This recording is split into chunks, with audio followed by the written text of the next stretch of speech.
ಹಾಂಗ್ಕಾಂಗ್ನ ಥೈಪೋ ಜಿಲ್ಲೆಯಲ್ಲಿ ಅಗ್ನಿಯ ರೌದ್ರ ನರ್ತನಕ್ಕೆ ವಾಂಗ್ಫಕ್ ಕೋರ್ಟ್ ಎಂಬ 8 ಬಹುಮಹಡಿ ಕಟ್ಟಡದ ಸಂಕೀರ್ಣ ಧಗಧಗಿಸಿದೆ.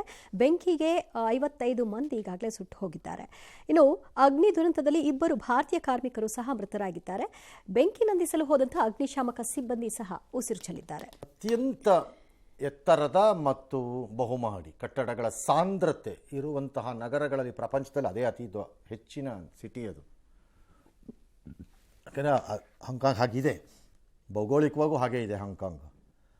ಆದರೆ ಅಲ್ಲಿ 30 ವರ್ಷದಿಂದ ಈ ಥರದ್ದೊಂದು ಅಗ್ನಿ ಅವಘಡ ಇಲ್ಲ. ಕಾರಣ ಅಲ್ಲಿ ಎಕ್ಸ್ಟ್ರೀಮ್ಲಿ ಟೈಟ್ ಕನ್ಸ್ಟ್ರಕ್ಷನ್ ರೂಲ್ಸ್.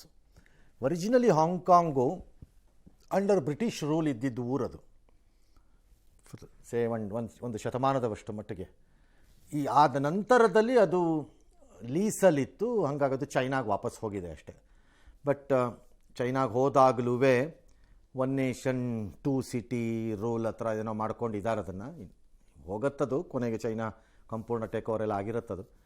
ಅಲ್ಲಿ ಬಹಳ ಆಶ್ಚರ್ಯ ಇದು. ಒಂದು ಬಿಲ್ಡಿಂಗಲ್ಲಿ ಆಗಿದ್ದಿದ್ದು 7 ಬಿಲ್ಡಿಂಗಿಗೆ ಸ್ಪ್ರೆಡ್ ಆಗಿದ್ದಿದ್ದು ಅಮೇಝಿಂಗು. ಭಾಳ ಜನಕ್ಕೆ ಅರ್ಥವೇ ಆಗ್ತಿಲ್ಲ ಹೆಂಗಾಯಿತು ಹಾಂಗ್ಕಾಂಗಲ್ಲಿ ಈ ಥರ ಅಂತ.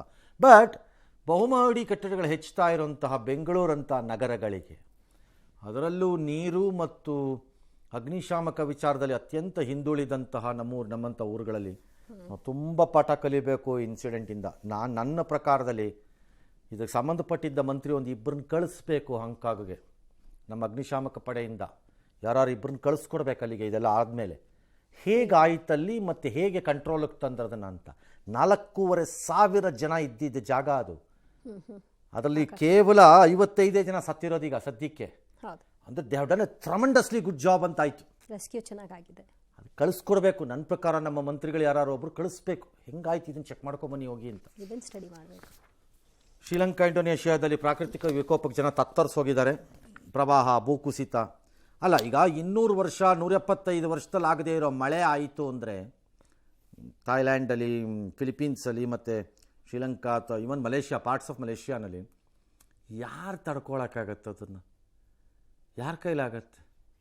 ಅಲ್ಲಿ ನೋಡಿದ್ರೆ ಇಥಿಯೋಪಿಯಾಲಿ ಅದು ಎದ್ದು ನಿಂತಿದೆ ಇದು ಪರ್ವತ. ಹಾಂ, ಇದೇನೋ ಆಗ್ತಾ ಇದೆ. ಆಫ್ರಿಕಾ ಖಂಡ ಅಂತೂ ಇವತ್ತಲ್ಲ, ನಾಳೆ ಅಲ್ಲ, ನಾಳಿದ್ದು ಅಂದರೆ ನಾಳೆ ನಾಳಿದ್ದೇ ಅಲ್ಲ, ವರ್ಷಗಳಿಗೆ ಹೇಳಿದ್ದು ನಾನು, ಅದು ಒಡೆದು ಪೀಸ್ ಆಗೇ ಆಗುತ್ತೆ.